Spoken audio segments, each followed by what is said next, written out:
माननीय पार्षद जी, आपने फेसबुक पर, सोशल मीडिया पर एक पोस्ट डाली थी जिसमें आपने लिखा था कि मैं इस को थूकता हूं। इसे थूकने का के बारे में आप क्या कहना चाहते हैं? एक्चुअल में पद थूकने का मतलब है कोई इसको चाटने की ख्वाहिश रखता था। देखिए, सांसद जी ने मुझे बाकायदगी इन सारे पार्षदों के कहने पर ही ये पद मुझे दिया। उसके बाद में जो शहर फरुखाबाद की एक लानत है जिसको हम बिरादर परस्ती कहते हैं, उस लानत के ताल्लुक से ये सिलसिला शुरू होता है।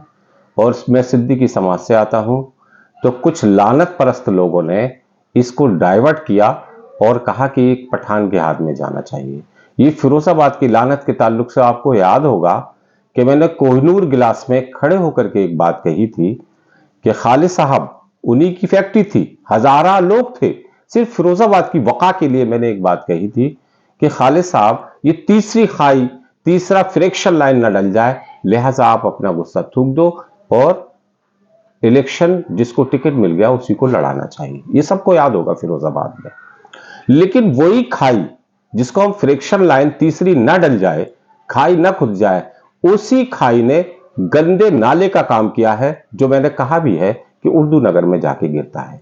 उसने बिरादर परस्ती का ऐसा बीज बोया हुआ है कि सब अपनी बिरादर से ज्यादा किसी को अहमियत न देना और डाइवर्ट करना कि किसी भी तरह से। भाई देखिए, शहर फिरोजाबाद में समाजवादी पार्टी से जो नेतागिरी की है वो अजीम भाई ने की, बहुत पुरानी। तो उनसे फ्रैक्शन, इनकी आपस में लड़ाई होती है और लड़ने के बाद उन्हें टिकट हासिल हो जाता है। उसके बाद जो सिलसिला शुरू होता है तो कहीं से भी ये सोचने लगते हैं कि पठान वोट हमारे साथ आ जाए। इतनी घिनौनी, इतनी छोटी राजनीति। उसी बुनियाद पर मैंने कोशिश की है कि अल्लाह ताला हमारे फिरोजाबाद को इन तमाम लानतों से महफूज करे। आप ये सोचते होंगे फिर अचानक ही एकदम से आपने यूं कह दिया कि मिशन चलाएंगे इस बार, गूंगा बहरा नहीं चाहिए बार बार। ये भी उसी से रिलेशन करता है। अगर इतनी छोटी छोटी बातों पर इतने मयार का, ऊपर मयार का आदमी जो पूर्व सांसद और इतने छोटे उसमें इंटरफेयर करता है, जुलाई में हमें वो पद देता है और अब एक 3 महीने बाद ही ऐसा क्या हुआ था? ऐसा क्या हुआ था? अगर कोई भी शिकायतें मेरी पहुंच रही थी तो उसका हक बनता था कि मुझसे जानकारी, यानी मेरा हक बनता था कि कम से कम मुझसे जान लिया जाता कि कासिम साहब ये क्या है।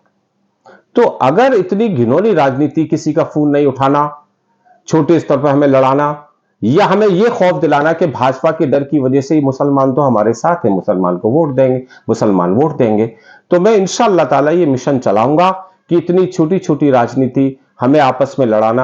अरे भाई, हम भारतीय जनता पार्टी के खौफ से आपके पहलू में आते हैं, हमारे दूसरे भाई भी उस पहलू में आते हैं, तमाम एक जगह इकट्ठे होते हैं, आप दोनों लोगों को लड़ाते हैं। आपका 100% हमारा हक बनता था कि कम से कम सांसद या जिला अध्यक्ष हमसे पूछ लेते कि कासिम साहब ये क्या है, क्यों शिकायतें आ रही हैं। अभी बोर्ड की एक बैठक होती है मेरे ये बनने के बाद, मैंने वहां पर जो आवाज उठाई, हो सकता है उस आवाज उठाने में कोई खामी रह गई हो, बाय द वे मैं ऐसा मानता हूं, तो आप मुझे बता सकते थे कासिम ऐसे नहीं, इस डायरेक्शन में आप आवाज उठाइए और लगातार आवाज उठाइए, मैं चाहता हूं। लेकिन बस कुछ लोगों ने इसको हवा दी और सारे लोग इकट्ठे होते हैं। उन सारे लोगों ने मेरे लिए बाकायदा हाथ उठाया था। मैं हैरत करता हूं, उस वक्त कार्यकारिणी के चुनाव के सिलसिले से डिस्कशन चल रहा था, तो वही जिला अध्यक्ष ने कहा कि चलिए ऐसा करते हैं कि इसमें पार्षद दल का नेता भी चुन लेते हैं। वहां सामने बैठ करके जो लोग अपोज कर रहे थे मेरा किसी बात को लेकर के, उन्होंने भी यही कहा कि नहीं, हम कासिम भाई को पसंद करते हैं, नहीं हम कासिम भाई को अपना नेता पसंद करते हैं, वही जो 10-12 हमारे पार्षद हैं। सभी लोगों ने बाकायदा सर्वसहमति से ये बात की। उसके बाद क्या होता है, मुझे लेटर मिलता है, दूसरे दिन से ही लॉबिंग शुरू हो जाती है और हम पठान शीशकर वाली जो खाई पाटना चाहते थे, वो तीसरी खाई जो नाले का काम कर रही है, इस वक्त गंदगी फैला रही है फिरोजाबाद के अंदर में, बदबू फैला रही है, यकीनन वही बदबू मेरे नाक तक पहुंची और उसी बुनियाद पर मैंने ये पद थूक दिया। तो यकीनन किसी को चाटने को मिला जो वो उसकी ख्वाहिश रखता था। तो इतनी बड़ी लानत में मैं वाकई राजनीति नहीं करता, मैं लोगों की खिदमत करता हूं, इंशाल्लाह करूंगा। और मैंने आप सब लोगों से वादा किया था कि मैं वीडियो बनाऊंगा और छोटी छोटी वीडियो बनाकर इसके अलावा भी आपको बताता रहूंगा। तो हकीकतन जो आज हालात फिरोजाबाद के बना है, तो मैं फिर कह रहा हूं, मैं मिशन चलाऊंगा और गूंगा बेरा शख्स जो फिरोजाबाद में हमारे यहाँ नुमाइंदगी करने आया है उसके खिलाफ जाऊंगा। इज्जत और जिल्लत देने वाला अल्लाह है, लेकिन मैं ये काम जरूर करूंगा, लोगों से हाथ जोड़ूंगा, चाहे मुझे पैर पकड़ना पड़े। मेरी कौम को ऐसी लानत में झोंक देते हैं, आपस में लड़ाते हैं। ये लोग इतने लानत परस्त लोग हैं, इनको ये एहसास भी नहीं होता है कि इसके नुकसानात क्या होंगे। इनको ये एहसास नहीं है। बस 4 लोग इनके पास पहुंच जाते हैं, इनके कान में भरा कि ठीक है, आप किसको बनाते हैं। क्या आप ये समझते हैं कि आखिरी बना है? आपको मालूम होना चाहिए, आपको ध्यान होगा कि इससे पहले 5 साल तक देश दीपक यादव पार्षद दल के नेता हुआ करते थे। किसी मुसलमान ने आवाज उठाई? नहीं उठाई। क्यों नहीं उठाई? बड़े सिस्टम से वो चल रहा था, सिलसिला आगे बढ़ता रहा, 5 साल गुजर जाते हैं। लेकिन एक मुसलमान उस लानत का शिकार होता है कि मैं सिद्दीकी होने की वजह से हटूंगा, क्योंकि नगर अध्यक्ष उसमें शामिल होते हैं। और जो नाले वाली गंदगी जो मैं बार बार बोल रहा हूं, जो पहली दफा फिरोजाबाद के अंदर तीसरी खाई के रूप में आई है, जो बदबू फैला रहा है, उस दोनों सांठगांठ करते हैं क्योंकि पठान वोट मेरी तरफ डाइवर्ट हो जाए। तो मैंने ये भी कहा था, यकीनन मैं बहुत यकीन से कहता हूं कि इतनी बड़ी लानत वाली राजनीति से बाज आना चाहिए और इंशाअल्लाह ताला मैं निकलूंगा। लोगों को जितना भी हो सकेगा समझाने की कोशिश करूंगा कि सिर्फ हम भारतीय जनता पार्टी से डरने की बुनियाद पर वोट करेंगे।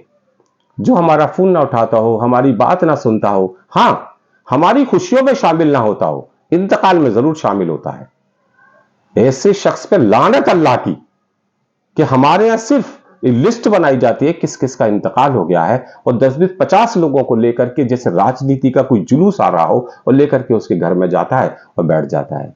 अगर वाकई वही शख्स जिसके यहां कल बैठ करके आए हैं अगर वो फोन करे तो उसका भी फोन नहीं उठाया जाएगा, क्योंकि हमारी आदत ही नहीं है।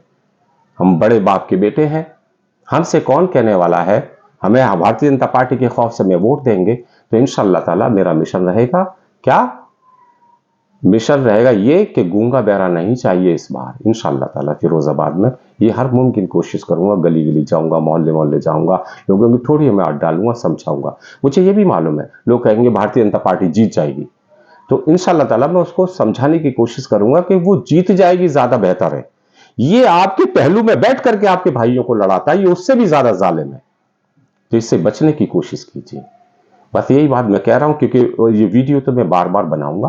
तो इंशाअल्लाह ताला आज के बाद कल और कल के बाद परसों आपको पैगाम देता रहूंगा इंशाअल्लाह। सुम्मा इंशाअल्लाह। अल्लाह हाफिज।